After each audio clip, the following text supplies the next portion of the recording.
Dr. Gamal Albin Said adalah seorang inovator kesehatan dan wirausaha sosial.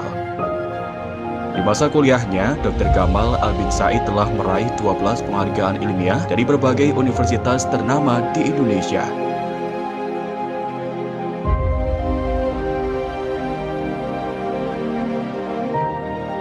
Kisah seorang anak pemulung bernama Khairunisa yang meninggal di gerobak sampah ayahnya karena sakit diare dan tak mampu berobat memotivasi Dr. Gamal Albin Said mengembangkan berbagai inovasi kesehatan untuk mencapai visinya membuka akses layanan kesehatan kepada semua orang, khususnya mereka yang kurang mampu. Berbagai inovasi yang telah dikembangkan, diantaranya klinik asuransi sampah, Inmate, dan siapapeduli.id. Berbagai inovasinya telah membantu masyarakat yang kurang mampu untuk bisa merasakan manisnya layanan kesehatan. Dengan berbagai inovasi kesehatan yang telah dikembangkan, Dr. Gamal Albin Said menjadi pemuda pertama di dunia dan satu-satunya di Asia yang meraih penghargaan HRS The Prince of Wales Youth Sustainability Entrepreneur Award dari Kerajaan Inggris yang diserahkan langsung oleh Pangeran Charles.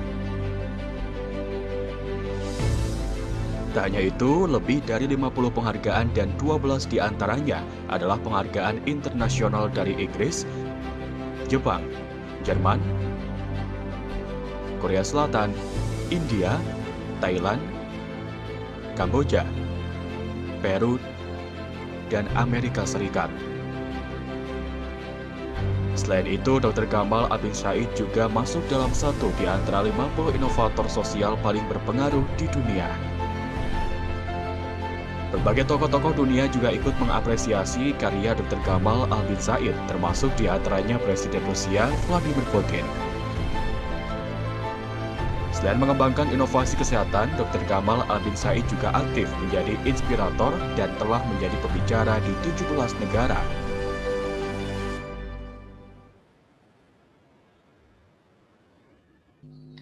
Bapak Ibu yang Allah muliakan, alhamdulillah Dr. Gamal Albin Said sudah bergabung bersama kita.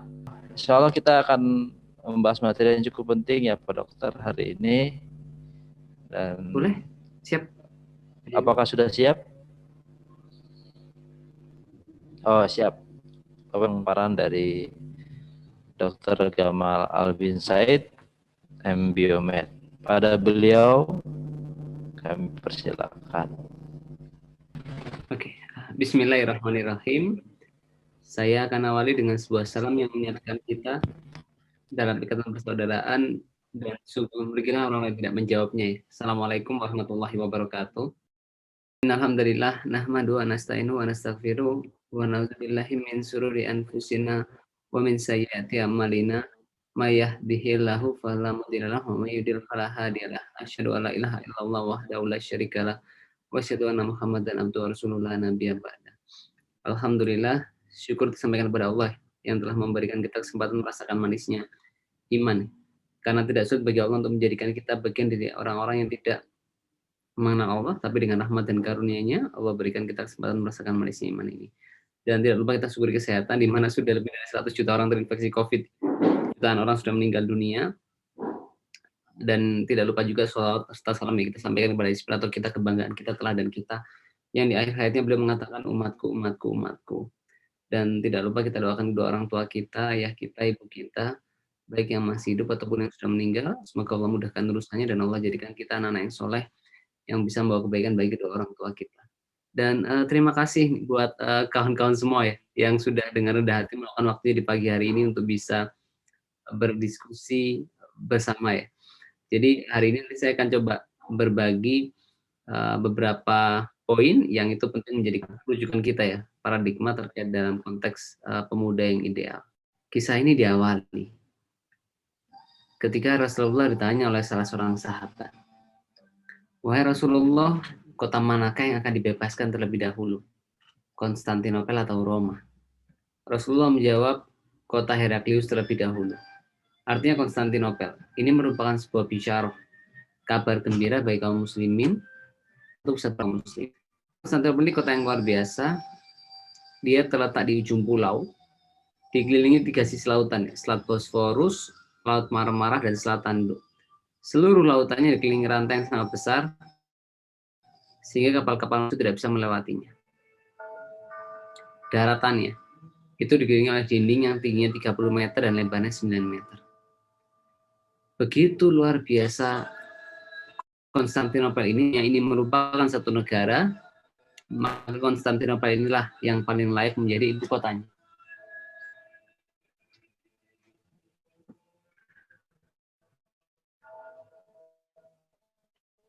Dan ada hadis lain yang menjadikan kisah ini semakin menarik.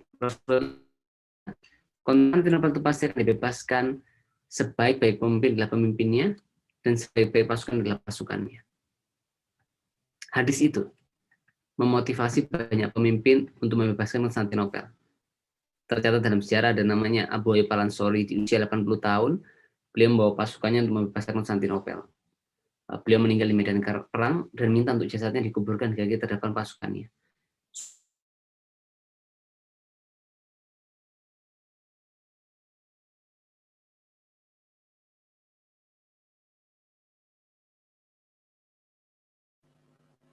Ya, sepertinya sinyal beliau sudah.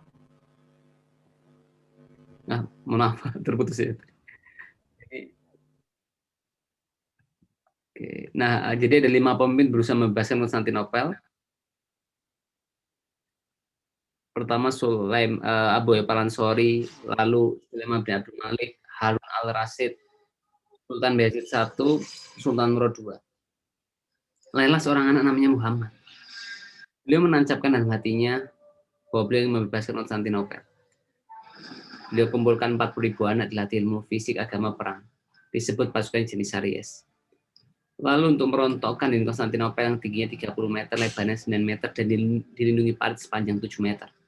Muhammad Al-Fatih memerintahkan pasukannya untuk membangun sebuah senjata yang bisa melemparkan peluru yang beratnya 700 kg. 6 April 1453, Muhammad Al-Fatih membawa 250.000 pasukan dengan 400 kapal perang untuk membebaskan Konstantinopel. 14 hari perang, tidak ada tanda-tanda kemenangan. Bahkan ada salah seorang pasukannya, Hasan Ulapid, yang meninggal hanya untuk menancapkan bendera Islam di puncak menara Konstantinopel. Tidak ada tanda-tanda kemenangan. Sebagian pasukan berkata, sudahlah Muhammad Al-Fatih, kita menyerah saja, kita pulang saja, dan kita serang di lain waktu. Tapi apakah Muhammad Al-Fatih menyerah? Tidak. Apa yang dilakukan seorang pemuda berusia 21 tahun ini? Jadi kunci pertahanan Konstantinopel itu karena lautannya dikelilingi rantai, sehingga kapal-kapal Muhammad Al-Fatih tidak bisa melewatinya. Jadi Muhammad Al-Fatih memerintahkan pasukannya untuk memindahkan 70 kapal perang dari Selat Bosforus menuju Selat Tanduk melalui Gunung Galata yang panjangnya 3 mil. Jadi bayangkan 70 kapal perang ditarik dengan tenaga manusia menaiki sebuah gunung dalam waktu 1 malam. Hingga Yilmaz Ostuna dalam kitabnya Utsmani Tarikh mengatakan, kami tidak pernah melihat dan tidak pernah mendengar sesuatu yang luar biasa seperti ini. Muhammad Al-Fatih telah mengubah bumi menjadi lautan, dan dia telah menyeberangkan kapal-kapalnya di puncak gunung sebagai pengganti gelombang lautan. Sungguh kehebatannya jauh melebihi apa yang dilakukan oleh Alexander yang Agung. Dan akhirnya 29 Mei, Konstantinopel dibebaskan melalui tangan Muhammad Al-Fatih. Pertanyaannya, apa yang bisa membuat seorang pemuda bertahan 52 hari perang? Membuktikan sabda Rasulullah 825 tahun setelah sabda itu disampaikan. Keesokan harinya, Muhammad Al-Fatih itu mengumpulkan pasukannya untuk sholat Jumat, yang diceritakan, ya dituliskan panjangnya kurang lebih 6 km saat itu. Beliau ingin memilih pasukan terbaik sebagai imam sholat. Lalu beliau minta seluruh pasukannya berdiri. Beliau bertanya, wahai pasukanku, siapa di antara kalian yang pernah meninggalkan sholat wajib semenjak akil balik? Silahkan duduk. Tidak satupun pasukannya duduk. Pertanyaan kedua, wahai pasukanku, siapa di antara kalian yang pernah meninggalkan sholat rawatib semenjak akil balik? Silahkan duduk. Sebagian pasukannya mulai duduk. Dan pertanyaan terakhir, wahai pasukanku, siapa di antara kalian yang pernah meninggalkan sholat malam semenjak akil balik silahkan duduk. Seluruh pasukannya duduk kecuali Muhammad Al-Fatih. Tidak sulit bagi Allah untuk memenangkan pemimpin sebelumnya. Tapi kenapa Allah memilih Muhammad Al-Fatih? Mungkin Allah yang menunjukkan kepada kita bahwa dulu pernah hidup seorang pemuda yang menjaga kedekatannya dengan Allah, dan Allah berikan keberhasilan dalam kehidupannya. Ya ayyuhalladzina amanu tansurullaha yansurkum wa yusabbit aqdamakum. Jika engkau menolong agama Allah, niscaya Dia akan menolongmu dan meneguhkan kedudukanmu. Nah, sekarang saya akan coba masuk ke dua hal ya, kawan-kawan ya.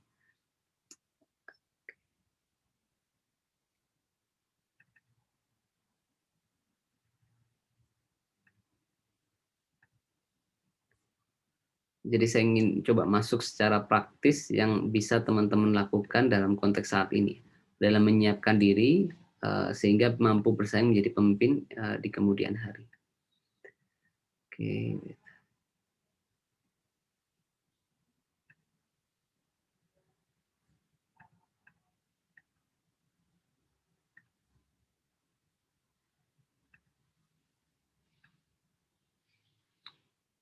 Jadi elit ya, kalau seseorang itu disebut elit kawan-kawan, itu ketika satu, otaknya berisi ilmu, tangannya berisi kekuasaan, atau kantornya berisi harta begitu. Nah, siapakah role model contoh ya pemimpin yang bisa menjadi rujukan kita selain tadi Muhammad Al-Fatih? Menurut saya Umar bin Abdul Aziz memberikan pelajaran besar buat kita. Jadi di akhir hayatnya, beliau membaca sebuah ayat yang persis ayat ini setelah ayat Qarun. Itulah negeri akhirat yang kami sediakan bagi orang-orang yang tidak berambisi untuk menyombongkan diri di atas muka bumi dan menebarkan kerusakan. Surat Qasas ayat 83. Jadi setelah itu beliau mengatakan begini, Umar bin Abdul Aziz, saya mempunyai jiwa yang ambisius. Tidak pernah jiwa saya sampai kepada satu kedudukan, sampai dia berambisi kepada kedudukan di atasnya. Dan sekarang jiwa saya sudah sampai satu kedudukan yang tidak ada lagi kedudukan yang melebihi itu, kedudukan itu, dan sekarang jiwa ini tinggal kedudukan yang tertinggi yang melebihi tingginya khilafah ini, yaitu surga. Karena saat itu beliau sudah menguasai sepertiga dari muka bumi dalam kepemimpinannya. Nah, contoh lain yang bisa menjadikan gambaran kepada teman-teman bagaimana menjadi seorang pemimpin itu bisa memberikan dampak kebermanfaatan yang luar biasa. 13 tahun Rasulullah dakwah di Mekah. Ada yang tahu berapa jumlah kaum muslimin ketika itu? 355. Jadi 200 orang hijrah dari Mekah ke Madinah, lalu ada yang hijrah ke Habasyah, dan ada yang kaum Ansor ketika itu. Lalu 10 tahun di Madinah. Ada yang tahu berapa jumlah kaum muslimin? Perang Badar 313. Di tahun ketiga perang Uhud berikutnya 1000 orang. Lalu perang Handak tahun kelima dari sekitar 8.000 orang ketika itu. Lalu haji Fatul Mekah ketika Fatul Mekah jumlahnya 10.000. Nah, ketika di tahun ke-10 Haji Wada, ada dua riwayat, ada yang mengatakan 100.000, ada yang mengatakan 125.000. Bagaimana bisa kita lihat ya, di Mekah 13 tahun 355 orang, 10 tahun di Madinah ada sekitar 125.000 orang.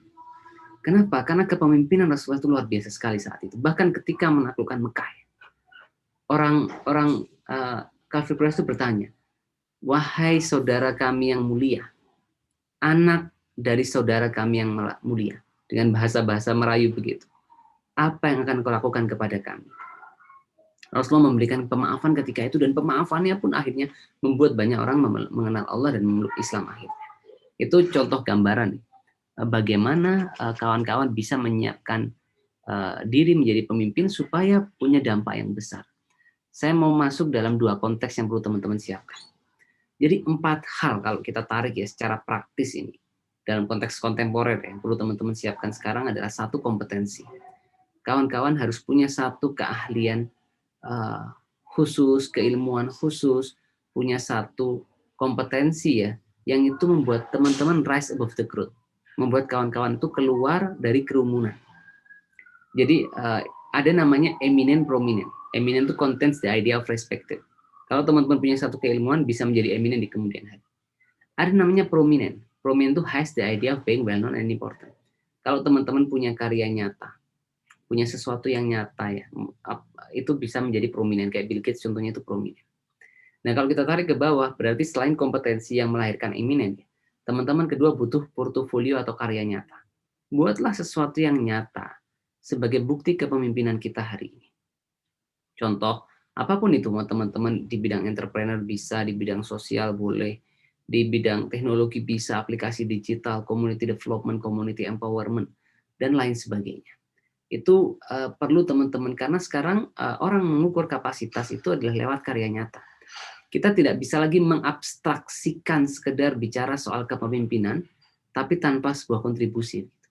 Orang tidak peduli apa yang kita katakan, mereka peduli apa yang kita lakukan, kerjakan, hasilkan. Nah, yang ketiga baru prestasi.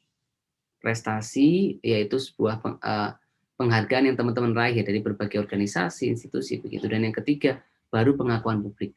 Kepercayaan ya masyarakat kepada kapasitas dan kompetensi teman-teman. Dan itu dihasilkan lewat apa? Tadi kompetensi, portofolio, prestasi, dan pengakuan publik ya kawan-kawan. Nah, saya akan coba masuk lebih dalam konteks ini teman-teman. Oke. Sedikit saya masuk berbagi pengalaman saya sebelum kita masuk ke 6 value dalam konteks kepemimpinan itu.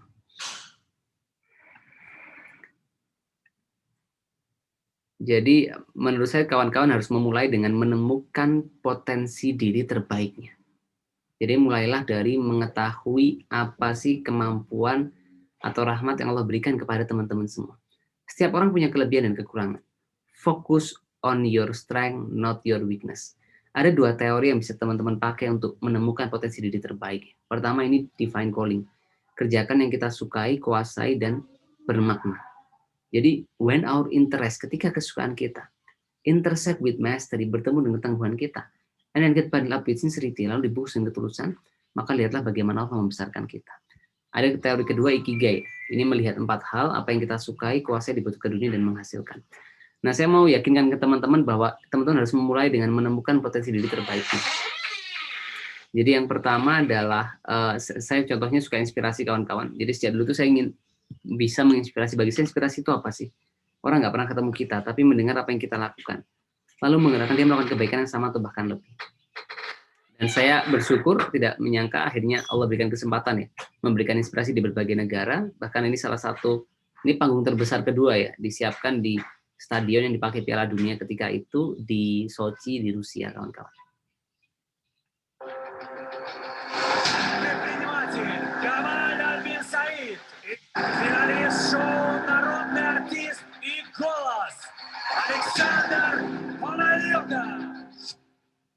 Saya diminta berbagi di hadapan 25.000 peserta dari 150 negara ketika itu. I said it should not happen and I must do something.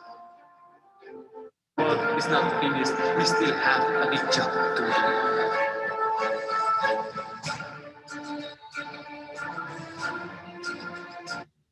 Dan yang kedua, kami mencoba membuat karya nyata di masyarakat di perusahaan yayasan kami namanya Indonesia Medica. Tujuannya sederhana, membantu warga yang kurang mampu mendapatkan layanan kesehatan. Dan kami bersyukur berbagai negara yang memberikan apresiasi ini ketika di Peru dan di Jerman. Mr. Gamal Albin Syed from Indonesia Medica join us on the stage for the prize giving ceremony. So why don't you come and stand?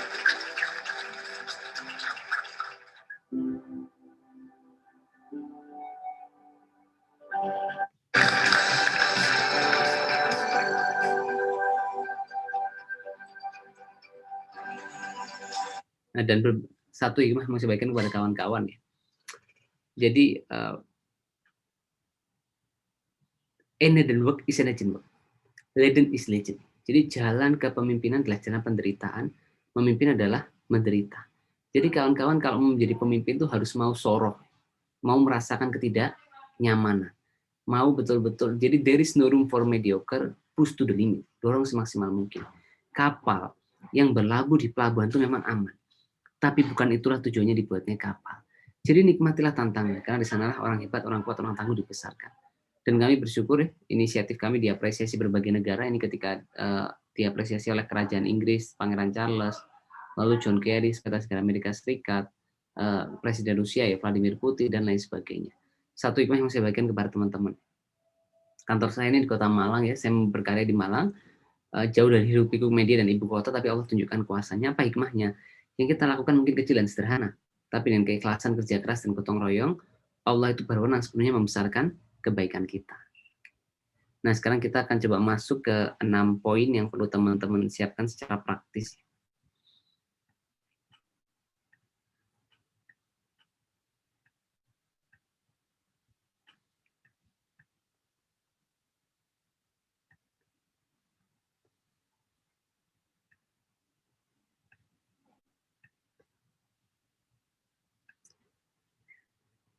Jadi pertama harus kalau kiai saya dulu mengajarkan itu ikhlas dan berkorban ya.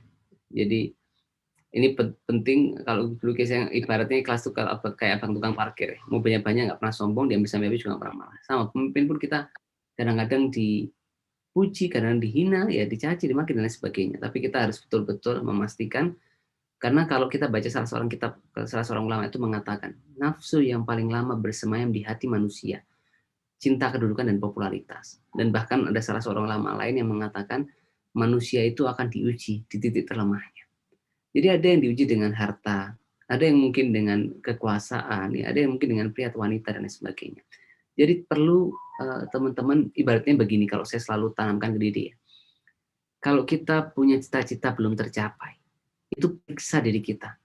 Jangan-jangan badan kita belum pantas untuk kemuliaan itu. Sehingga ketika kita bicara pemimpin, kita mulai dari memimpin 10 orang dulu, 50 orang, ya 100 orang, bagaimana kita mampu memimpin itu dengan baik. Lalu kedua, dalam konteks ini, jadi banyak orang mulai pekerjaan dengan niat yang ikhlas, tapi nggak banyak yang bertahan dengan keikhlasannya. Ada yang memulainya misalkan dengan betul-betul ingin mengubah masyarakat, mengubah menjadi lebih baik, tapi ternyata tidak mampu mempertahankan keikhlasan itu. Dan yang kedua adalah berkorban, teman-teman, sacrifices ya. Tidak ada kepemimpinan tanpa pengorbanan. Kita diangkat menjadi pemimpin karena kita mampu menanggung beban lebih dibandingkan orang-orang yang kita pimpin. Ya, kita mau bangun lebih pagi, tidur lebih malam, kita lapar ketika yang lain kenyang, ibaratnya begitu. Kita bekerja saat yang lain beristirahat. Jadi betul-betul at the end ada satu pepatah Arab yang mengatakan begini, loyalitas itu akan diberikan kepada siapa yang paling banyak memberikan pengorbanan. Jadi kalau teman-teman ingin membangun loyalitas sebagai seorang pemimpin, harus betul-betul membuktikan bahwa kita berkorban dan memberikan yang banyak hal yang kita bisa. Kedua, visioner. Cita-cita kita harus jauh ke depan. Seperti bagaimana Muhammad Al-Fatih ya, sejak kecil itu. Ayahnya itu aja dia naik ke atas bukit. Ayahnya bilang, "Nak, itu adalah bukit yang akan kau taklukkan nanti." Ya. Jadi dia sudah mengazamkan dalam hatinya sejak dulu untuk membebaskan Konstantinopel. Visi yang jauh ke depan. Jadi never limit your vision based on your current resources. Hold the vision. Trust the process, the vision pulls you. Jadi jangan pernah batasi cita-cita kita lewat sumber daya kita hari ini. Pegang visi. Percaya pada proses dan visi yang akan menarik kita. Cita-cita kita harus melampaui uang kita, melampaui usia kita, dan melampaui kemampuan kita. Bedanya siput sama mobil Formula One, teman-teman. Untuk menempuh 400 meter, siput butuh waktu 37 jam. Tapi mobil Formula One 9 detik. Kita mungkin punya cita-cita, tapi pertanyaannya seberapa cepat kita mencapainya. Oleh karena itu, teman-teman harus punya orientasi menjadi pemimpin di usia muda. Saya akan sambungkan dalam konteks situasi saat ini. Jadi sekarang itu kita mengalami yang namanya gerontokrasi. Apa itu gerontokrasi? Gerontokrasi itu ketika pemerintah dan badan pemerintah dipimpin orang-orang tua. Nah, di sisi lain, sekarang tren dunia itu namanya millennial takeover. Millennial takeover itu artinya banyak pemimpin muda memimpin di berbagai negara lain. Saya ambil contoh mulai dari Syekh Tamim bin Hamad di Qatar. Beliau memimpin di usia yang masih sangat muda, 33 tahun. Lalu Luigi De Maio, wakil Perdana Menteri Italia. Beliau pun memimpin di usia yang masih sangat muda, di usia 32 tahun. Lalu Volodymyr Groisman, beliau memimpin di usia 38 tahun, memimpin Ukraina. Juri Ratas di Estonia memimpin di usia 38 tahun, Charles Michel di Belgia, dan lain sebagainya. Jadi penting buat teman-teman punya orientasi menjadi pemimpin yang berusia muda. Tapi tidak gampang jadi pemimpin itu memang. Contoh ya, Jenderal Hugeng. Ini disebut Kapolri terbaik ya sepanjang sejarah Indonesia. Luar biasa sekali. Beliau itu meninggalkan rumah dinasnya di Jalan Patimura, Jakarta Selatan. Pindah ke rumah sederhana di Jalan Madura, Jakarta Pusat. Padahal ketika nanti teman-teman jadi pemimpin, itu punya keleluasaan sebetulnya untuk memilih hidup dalam kenyamanan. Contoh Pak Kiai Haji Agus Salim, bayangkan, tinggal dengan istri dan 8 orang anak dalam satu rumah, yang hanya memiliki satu kamar, yang berukuran kecil dan berjualan minyak tanah untuk menghidupi keluarganya. Muhammad Hatta tidak bisa membeli sepatu beli impiannya. Muhammad Natsir pakai jas tambal dan mengayuh sepeda ontel ke rumah kontrakannya. Pak Syafruddin, Menteri Keuangan era Bung Karno, yang bahkan tidak bisa membeli popok buat anak-anaknya. Oleh karena itu, kawan-kawan perlu melihat ini dan memahami ya, ketika kita ingin menjadi pemimpin, saya tidak ingin masuk ke motivasi yang sekedar ya memberikan kalimat-kalimat yang menyenangkan, ya. Tetapi teman-teman harus menerima sebuah realitas, ada pengorbanan besar yang harus dilakukan. Jadi Indonesia masa depan itu harus dibangun lewat 3 hal menurut saya. 1, tadi kepemimpinan kawan-kawan semua. Jadi teman-teman harus menyiapkan diri menjadi pemimpin. Tidak penting apa yang ada di belakang kita. Tidak penting apa yang ada di depan kita. Tapi yang paling penting adalah kapasitas dan kompetensi diri kita untuk membuat kita siap menghadapi momentum tantangan apapun di kemudian hari. Jadi ada satu konsep namanya merit system. Itu yang harus dibangun di berbagai organisasi teman-teman, ya. Termasuk di sekolah-sekolah, ya, di masjid-masjid. Apa itu merit system? Sebuah sistem yang memberikan penghargaan lebih kepada orang-orang yang berprestasi. Jadi kalau kita memimpin organisasi di SMA misalkan, OSIS ya, di mahasiswa, di masyarakat ya, ketika kita memilih orang, itu pilihlah orang-orang yang terbaik dengan merit system.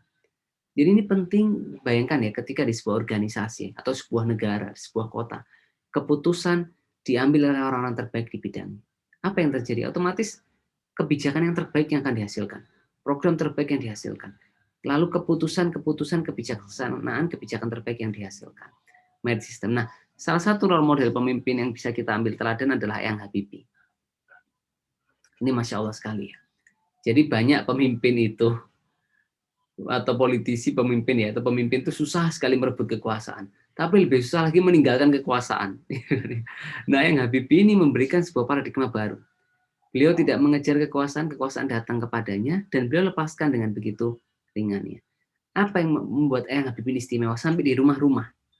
Orang tua kalau ngomong apa? Nak, belajar yang pintar biar kayak Pak Habibie. Nak, belajar yang rajin biar kayak Pak Habibie. 3 tahun lalu teman-teman, saya diundang ke rumahnya Eyang Habibie waktu itu. Masya Allah sekali. Jadi beliau, apa yang membuat beliau ini luar biasa? 1,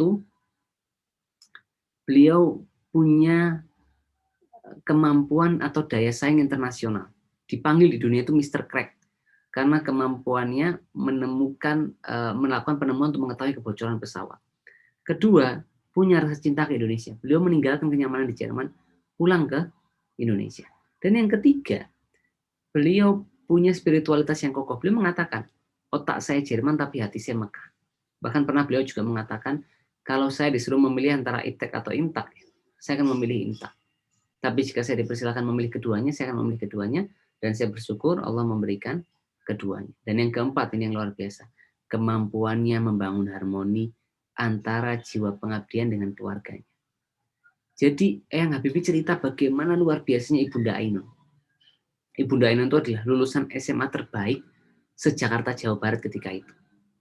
Dan akhirnya mensupport besar kepada Eyang Habibie sampai perjalanannya hari ini. Jadi saya ingin memberikan pesan apa? Great leader start at home.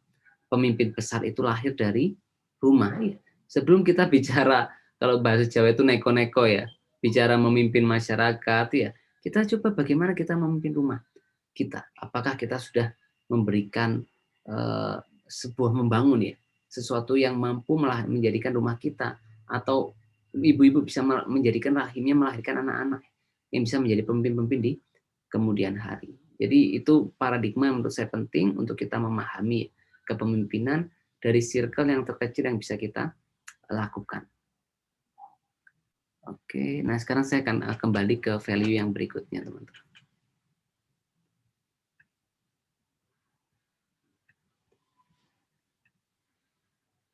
Oke.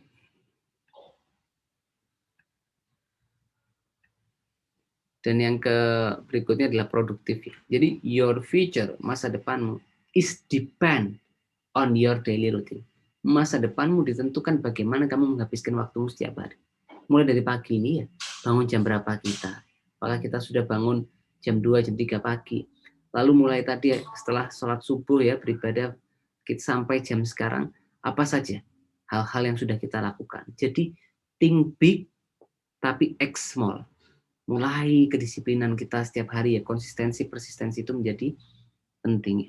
Jadi jangan ada alasan. Jenderal Sudirman itu paru-parunya tinggal 1. Pak Karno bilang, sudahlah Pak Dirman istirahat saja, pulang saja. Tapi jawabannya apa? Yang sakit Sudirman, jenderal besar tidak pernah sakit. Ya. Dan yang kelima adalah tawazun, teman-teman, keseimbangan. Ya. Buat apa dipuja-puja di dunia tapi terpuji akhirat ya. Jadi ada satu tulisan menarik ya, artikel menarik masuk majalah Fortune tahun 1990. Judulnya begini, mengapa eksekutif kelas A hanya bisa menjadi bapak kelas E? Pebisnis berhasil, mungkin karirnya bagus, kepemimpinannya bagus, tapi ternyata nggak disukai sama anak-anaknya. Jadi kalau salah seorang imam itu menyarankan dia membagi jadi 3. Sepertiga untuk diri sendiri, sepertiga untuk umat, dan sepertiga untuk Allah. Nah, contoh ya banyak sekali pemimpin yang luar biasa yang bisa menjadi rujukan kita, tapi poin berikutnya saya akan masuk ke meaning, teman-teman. Utsman bin Affan contohnya. Beliau waktu itu ingat mungkin kisahnya membeli sebuah sumur. Dari sumur itu beliau membeli sebuah ladang. Setelah dari sumur itu memberi minum masyarakat, kan beliau membeli sebuah ladang ditanami 1.550 pohon kurma. Separuh dipakai fakir miskin anak yatim, separuh untuk mengembangkan wakafnya. Berkembang terus, dipegang kerajaan Turki Utsmani, lalu diserahkan ke kerajaan Arab Saudi. Sampai hari ini, mereka masih ada lembaga wakaf yang mengelola wakaf-wakaf Utsman bin Affan, ada rekening di bank atas nama ya, lembaga wakaf Utsman bin Affan yang baru-baru ini membangun hotel bintang 5 di dekat Masjid Nabawi dengan pendapatan 177 miliar per tahun. Di Indonesia kita punya contoh Kiai Haji Hasyim Asy'ari, bagaimana pembangunan Datul Ulama sampai di Kemenak saja tercatat 27.000 pondok pesantren. Ada salah seorang kiai 110 tahun lalu keluar rumah, menawarkan perabot rumahnya dijual untuk gaji guru-guru yang mengajar di sekolahnya. Berkembang terus sampai sekarang punya 12.000 sekolah, 180 universitas, 107 rumah sakit, punya 12 fakultas kedokteran, dan melahirkan 700 dokter setiap tahun. Kiai Haji Ahmad Dahlan dengan Muhammadiyah yang dibangunnya. Jadi ketika kita berkumpul di sini kawan-kawan, miliaran orang dikubur saat ini sedang berdoa kepada Allah, ya Allah, kembalikan aku ke dunia supaya aku bisa mengerjakan amal soleh yang aku tinggalkan. Orang yang paling berakal itu adalah orang yang menyiapkan segala sesuatu paling akhir dalam perjalanannya. Nah, dan oleh karena itu kita harus menanamkan satu value dalam kepemimpinan kita untuk mengingat bahwa semua akan kita pertanggungjawabkan, semua kebaikan pun kita harus membangun legacy. Sesuatu yang ketika kita sudah meninggalkan dunia ini, karya itu masih ada. Kebaikan itu masih bertahan, terus tumbuh, dan memberikan kebermanfaatan lebih buat orang lain. Jadi, bukan hanya kita berpikir soal program apa yang kita jalankan pekan ini, minggu ini, bulan ini, tapi lebih dari itu bagaimana kita membangun sebuah fondasi, membangun sebuah tim, membangun sebuah sistem yang memungkinkan kebaikan-kebaikan kita, keputusan kita, karya kita mampu terus berjalan melampaui usia kita. Dan saya akan berbagi tentang sahabat saya. Beliau mahasiswa Fakultas Kedokteran Universitas Brawijaya, teman-teman. Masya Allah sekali anaknya, beliau menjadi takmir di musola kami di fakultas.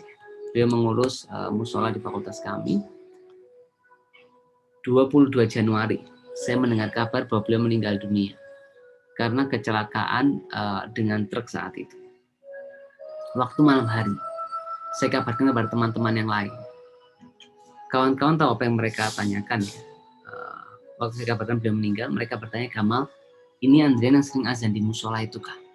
Kamal, ini Andrian yang suara koriknya itu baguskah? Kamal, ini Andrian suara tilawahnya itu baguskah? Jadi sahabat saya itu dikenal dengan kepandaiannya melantunkan ayat suci Al-Quran dan hobinya mengumandangkan azan. Lalu bagaimana dengan kita? Kepintaran, kekayaan, jabatan, popularitas, ya kekuasaan, follower, semuanya akan kita tinggalkan. Tapi betapa kita lalai mengingatnya, seolah-olah kita ini akan hidup selamanya. Sehingga kita mengutamakan dunia yang fana ini. Betapa banyak manusia itu diangkat ke tempat setinggi-tingginya, lalu Allah jatuhkan ke tempat serendah-rendahnya. Betapa banyak manusia yang lalai sementara kain kafannya sedang ditenun. Berapa banyak orang bermaksiat saat kain kafannya sedang ditenun. Oleh karena itu kawanku semuanya, ada satu nilai yang saya tanamkan dalam diri keluarga dan orang-orang yang saya pimpin. Orang sering tanya, Kamal, kamu kok bisa sih diapresiasi oleh berbagai pemimpin dunia, disupport oleh berbagai pemimpin dunia? Satu nilai yang saya tanamkan, kalau kita sempurnakan niat, maka Allah itu akan menyempurnakan pertolongannya. Kalau akhirat yang kita tuju, maka dunia akan datang dalam keadaan tunduk. Jadi Allahul latifun bi ibadi. Allah lembut kepada hamba-hambanya. Oleh karena itu kawanku semuanya, tetaplah menjadi pejalan dalam jalan-jalan kebaikan, karena jalan kebaikan adalah jalan Allah, sehingga dia yang berjalan dalam jalan kebaikan sesungguhnya sedang berjalan bersama Allah. Terima kasih. Akhir kata teman-teman ya, kawan-kawan, ibarat matahari pukul 12 siang ya anak muda itu. Paling terang, paling panas, paling membara. Jadi jangan biarkan masa muda ini berlalu begitu saja tanpa karya mempesona. Terima kasih.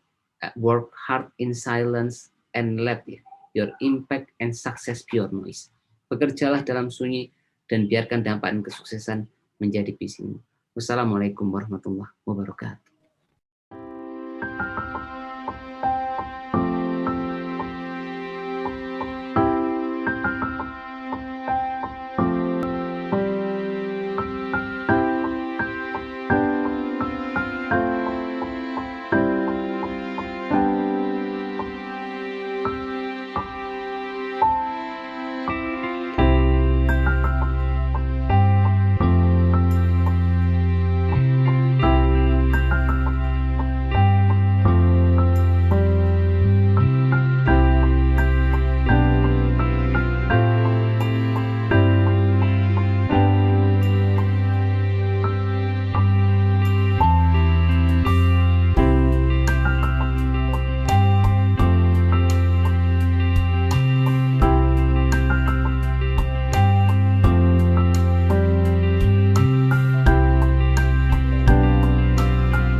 Pak Gamal Albin Said, luar biasa semangat yang harus kita tanamkan, meskipun sebagian dari kita, kalau orang-orang solehnya sudah menyiapkan generasinya sebagai pemimpin kita, maka insya Allah Indonesia akan dipimpin oleh orang-orang yang soleh. Nah, kalau Indonesia dipimpin oleh orang soleh, maka keberkahan akan selalu berada dalam negara ini. Pak Gamal, ada beberapa pertanyaan yang masuk pada kami. Yang pertama, pantang menyerah dalam rangka mengupgrade kapasitas diri dan menggapai cita-cita. Tahu yang kedua, sejauh mana batas sakit yang harus kita hadapi dalam menempuh perjalanan meraih cita-cita dan mengupgrade diri. Itu dulu Pak Gamal. Oh, baik, terima kasih pertanyaannya. Ini pertanyaan menarik ya. Jadi pertama kita harus tahu dulu karakter dari, kalau kita bicara konteks pendidikan anak ya, untuk membangun jiwa pantang menyerah tadi dalam konteks.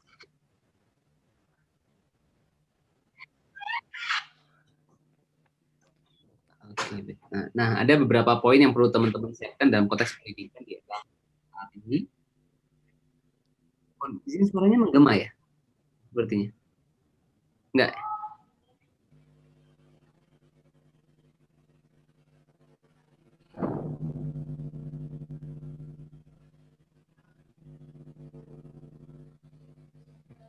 Oke, thank you, suara jelas.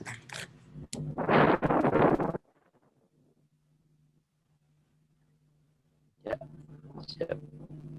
Oke, ya, jadi ada dua hal kawan-kawan semua yang perlu disiapkan dalam hal ini. Satu, pahami karakter generasi milenial. Yang kedua adalah kita harus memahami apa pendidikan yang relevan saat ini. Saya masuk lebih praktis dan mendalam di situ ya. Oke, wait, saya buka slide-nya.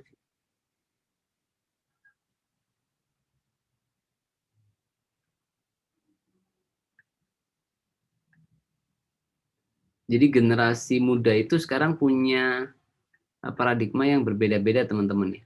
Tapi saya akan masuk yang relevan kayak diskusi kita hari ini. Jadi contoh ternyata anak-anak muda sekarang, anak milenial misalkan ya, itu 69% suka entrepreneur. Lalu kalau ditanya nih misalkan masalah utama mereka apa? Ternyata masalah utama mereka terbatasnya lapangan pekerjaan misalkan.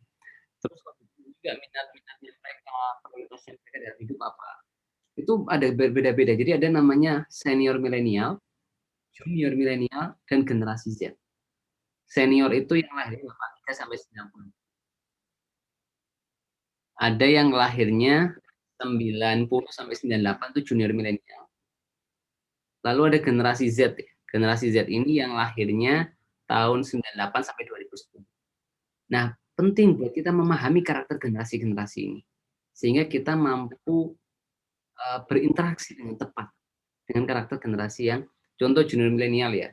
Itu berpikirnya kuliah, organisasi, hobi, jalan-jalan, liburan begitu.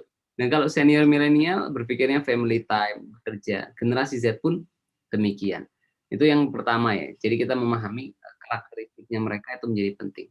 Lalu kedua, kalau kita bahas dalam konteks tadi ya, pendidikan yang relevan ya, saya sebutnya sebagai the next normal mungkin ya. Yaitu situasi pasca pandemi saat ini atau selama pandemi ini, yang itu relate dengan teknologi yang tadi disampaikan. Ada 4 poin yang perlu menjadi perhatian Bapak Ibu semua dalam hal ini.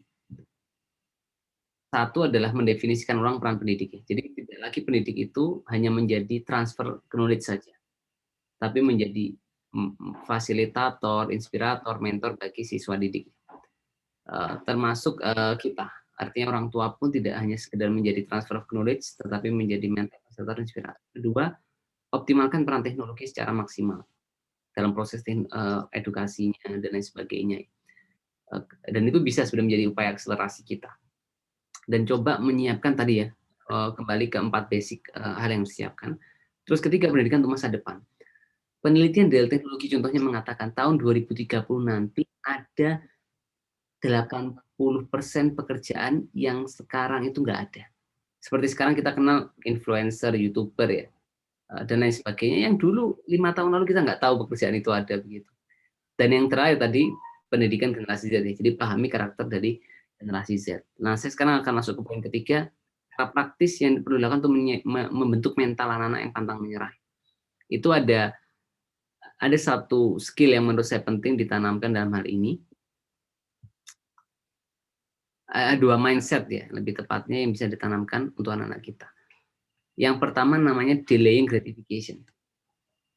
Jadi kemampuan mengatur siklus ketidaknyamanan untuk mendapatkan kenyamanan lebih di kemudian hari. Jadi begini, ada satu contoh ya, Pak Siswono Yudhoyono. Beliau adalah cawapres tahun 2004. Ketika itu maju sebagai calon wakil presiden bersama Pak Amin Rais. Itu orang tuanya kalau mendidik beliau luar biasa sekali. Jadi orang tuanya kalau mendidik itu ya, makan di meja makan, beliau cerita. Ibunya itu minta dia makan makanan yang paling tidak disukai di meja. Jadi ibaratnya di meja makan ini ada makanan kesukaan kita ya, misalnya ada yang suka ada pizza di situ, ada tahu lontong, terus ada terong nih. Kita nggak suka terong, tapi sama ibunya dia disuruh makan makanan paling nggak disukai.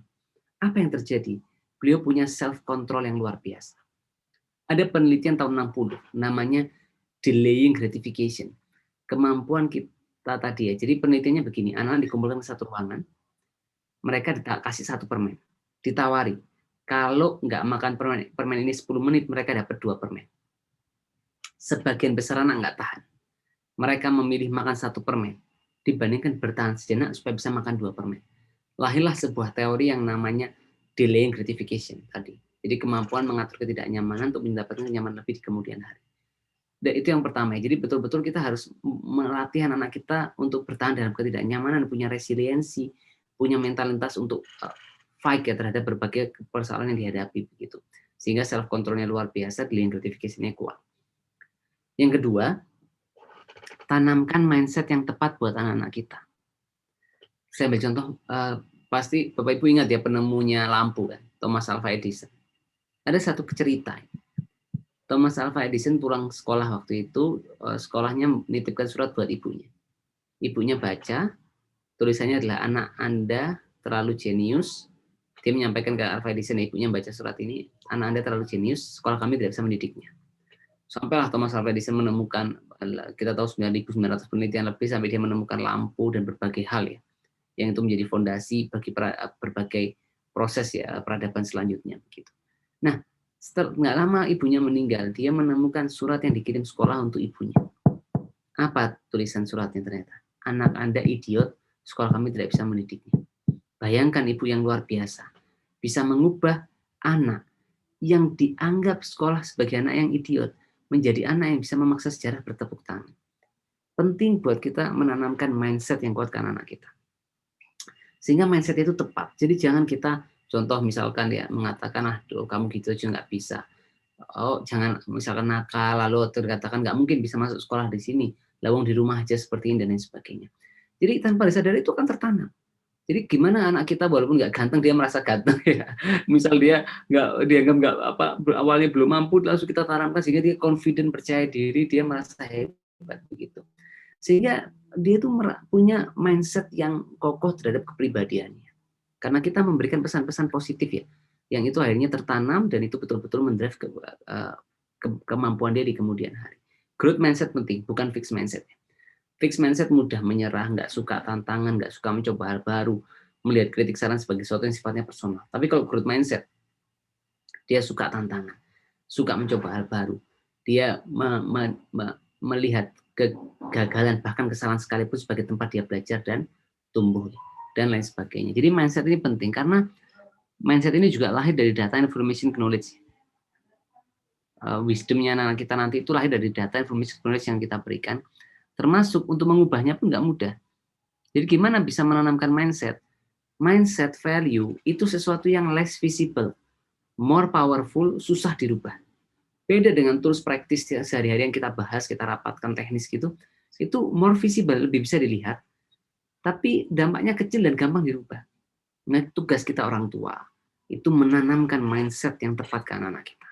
Sehingga dia itu fighter, petarung, pantang menyerah ya. Dia jadi makhluk yang tangguh di kemudian hari, yang itu akhirnya bisa merealisasikan berbagai ide-ide dan cita-cita kita. Dan yang keempat, saya penting buat kita semua adalah membangun keberkahan di dalam proses ini.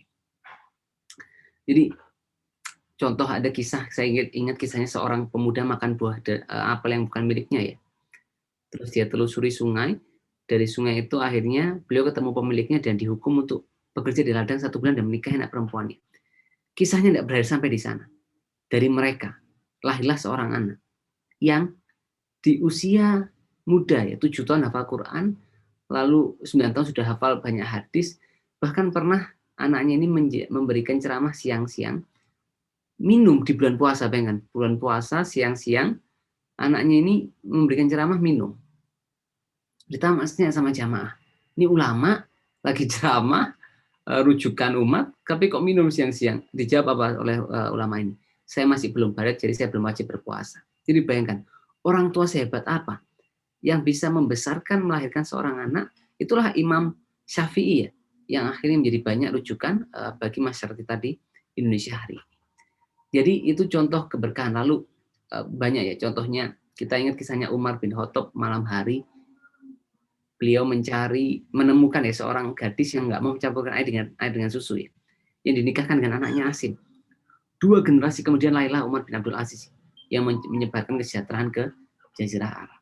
Jadi menjaga keberkahan untuk anak-anak kita itu menjadi tugas besar yang harus kita jaga dalam upaya kita menanamkan mindset value kepada anak-anak kita. Terima kasih Pak Jemi, semoga bisa menjawab pertanyaannya. Ada mungkin kita 2 pertanyaan lagi ya Pak Dokter ya. Sebelum jadi itu, mungkin kita 2 potensi di usia muda. Silakan Pak Jemi. Bagaimana maksimalkan potensi di usia muda serta mensinkronkan antara dunia dan akhirat.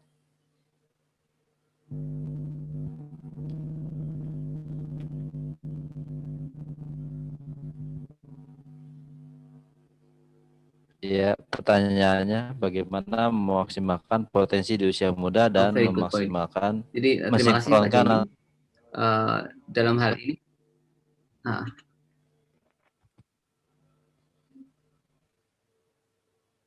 jadi ada dua aspek yang perlu kawan-kawan pikirkan atau kaji ya dalam menemukan tadi potensi terbaik dan mengoptimalkannya. Ada namanya passion, saya yakin sudah. Passion itu apa sih passion itu? Pernah nggak Bapak Ibu menjadi sesuatu ini gue banget rasanya? Adrenalin itu rasanya di puncak, kita nggak sabar mengerjakannya, itulah passion. Ini tampak dari cara kita bicara, berjalan, menatap. Kita ingin mengerjakannya, nggak mau berhenti rasanya, menikmati proses. Nah, passion itu bagi saya kayak rahmat yang Allah kasih ke kita tadi itu.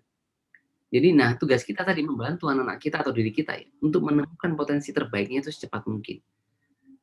Dengan tadi mengetahui passion. Kalau di survei itu 13% orang bekerja sesuai passion mereka, 80% tidak bekerja di tempat yang mereka inginkan, 40% pasrah. Bahwa mereka tidak akan pernah bekerja di tempat yang mereka inginkan. Tapi passion nggak cukup. Tadi passion perlu disupport dengan mission, vocation, profession.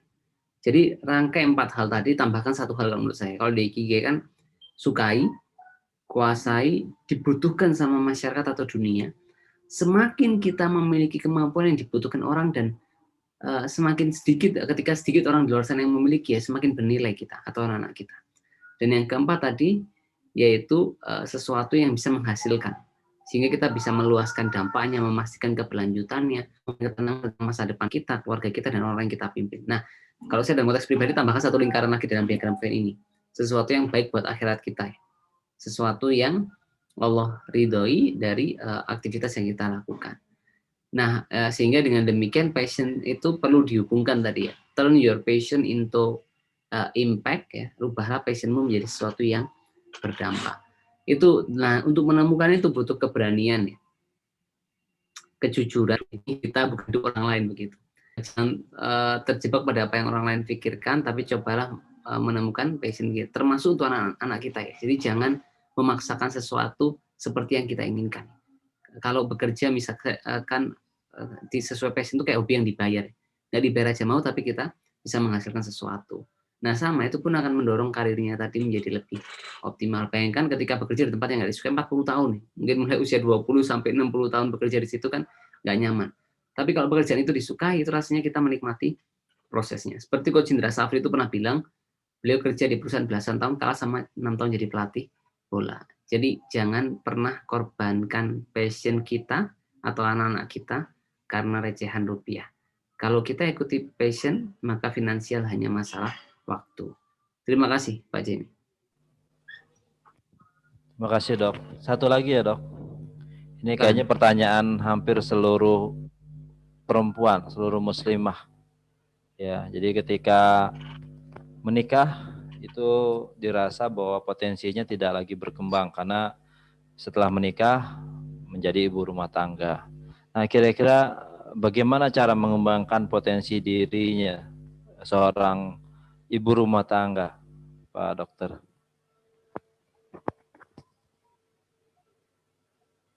Oke, saya akan coba cerita terkait ini.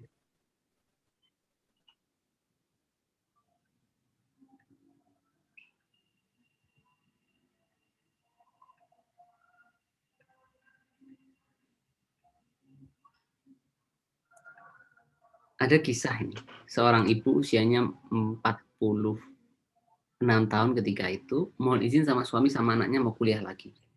Bukan ambil S2, S3 ya, tapi ambil di satu ilmu tafsir. Sampai anaknya tanya, Mami ini mau apa kuliah lagi? Mami mau apa kuliah lagi, sudah tua.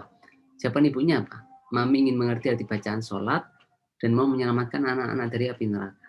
Setiap anaknya ujian, beliau tanya, nak nanti kau ujian jam berapa? Waktu kau ujian Mami di atas sajadah. Nak nanti kau presentasi jam berapa? Waktu kau presentasi Mami di atas sajadah. Itu berjalan terus berbulan-bulan, bertahun-tahun, sampai akhirnya anaknya masuk global listing internasional, 50 most impactful ya, masuk 30 under 30 di Green Generation dan ibu saya maksudnya bapak ibu semua ya. Jadi orang tua saya ini berkorban banyak buat saya. Ayah saya itu jual tanahnya supaya saya anaknya yang namanya Gamal bisa kuliah kedokteran. Saya kelas 3 SD itu ada tugas ngetik naskah drama. Di rumah nggak ada komputer, nggak ada laptop. Tapi ayah saya malam hari bawa mesin ketik dari kantornya usahanya keluarga kami ke rumah. Ibu saya tuh ngetik mulai malam sampai pagi. Ketika saya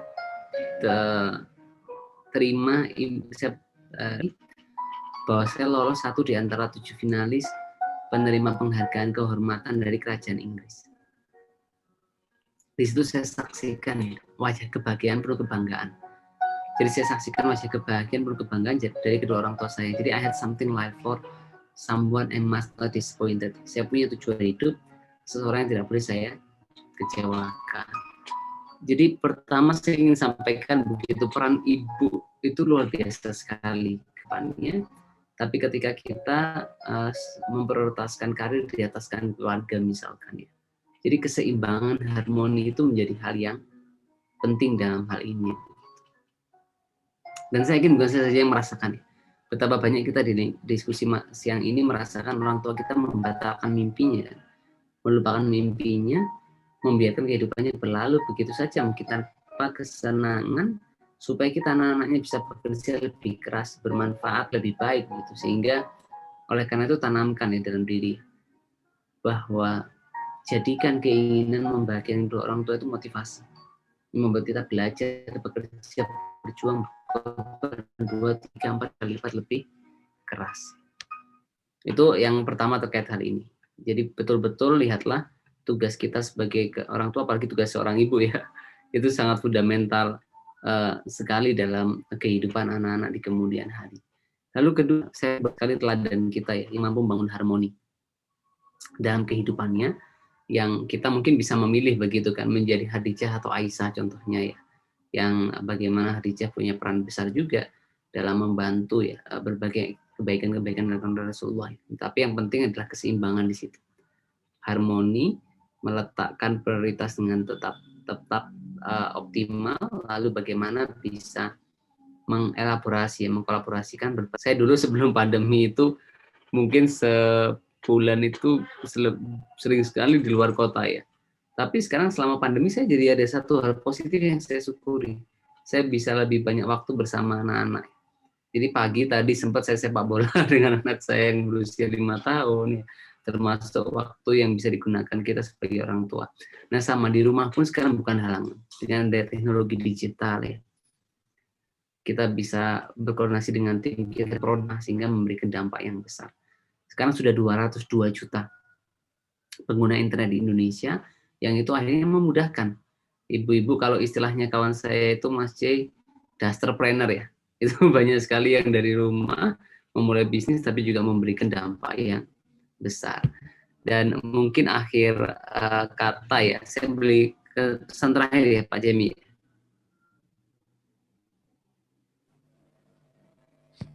Betul, mungkin Pak, pesan terakhir dari saya buat Bapak Ibu semua. Ada 2 poin yang mau saya bagikan dalam hal ini. Satu adalah mindset kita tadi ya, harus betul-betul kita punya resiliensi. Kesabaran itu penting. Jadi tidak ada kebaikan yang sempurna tanpa kesabaran. Karena kesabaran adalah nafas yang menentukan lama tidaknya sebuah kebaikan itu bertahan. Terima kasih, semoga bisa memberikan manfaat. Dan saya berharap dari lubuk hati paling dalam nih, kita tuh sekarang rindu Bapak Ibu, anak-anak muda yang punya karya nyata, punya prestasi, lalu menampilkan keindahan Islam lewat kontribusi-kontribusi nyata mereka. Dan kita punya tugas, nggak usah kita mulai dari yang jauh-jauh ya, dari diri kita, keluarga kita, bagaimana menyiapkan nanti generasi yang betul-betul bisa menjadi kebanggaan bagi umat dan masyarakat ya. Terima kasih dan semoga Bapak Ibu semua dimudahkan ya dalam mengamalkan ini semua. Dan pesan terakhir dari saya, work hard ya, in silence and let your impact be your noise. Jadi bekerja dalam sunyi dan biarkan dampak menjadi visimu. Terima kasih. Wassalamualaikum warahmatullahi wabarakatuh. Assalamualaikum warahmatullahi wabarakatuh. Syukran jazakallah Pak Gamal. Sungguh tidak bisa mengatakan apa-apa lagi dari semua insight yang belum sampaikan hari ini. Dan mungkin juga bagi Bapak Ibu semua, dilihat di Quran menjadi seorang pemimpin ya, karena sebenarnya kita diciptakan Allah SWT harus menjadi seorang pemimpin. Wa in qala rabbuka lil malaikati inni ja'ilun fil ardi khalifah. Ya, tugas kita adalah menjadi seorang khalifah di muka bumi ini yang mengatur bukan hanya manusia, bahkan seluruh yang lain. Bahkan Allah kemudian menundukkan mereka. Inna fi khalqis samawati wal ardi wa ikhtilafil laili wan nahari wal fulki allati tajri fil bahri bima yanfa'un nas. Sampai laut itu ditundukkan oleh Allah SWT untuk kita, untuk bermanfaat untuk kita. Maka kemudian kalau kita jadi pemimpin, sungguh kita telah menyia-nyiakan potensi yang Allah berikan pada kita semua. Bapak Ibu yang Allah muliakan,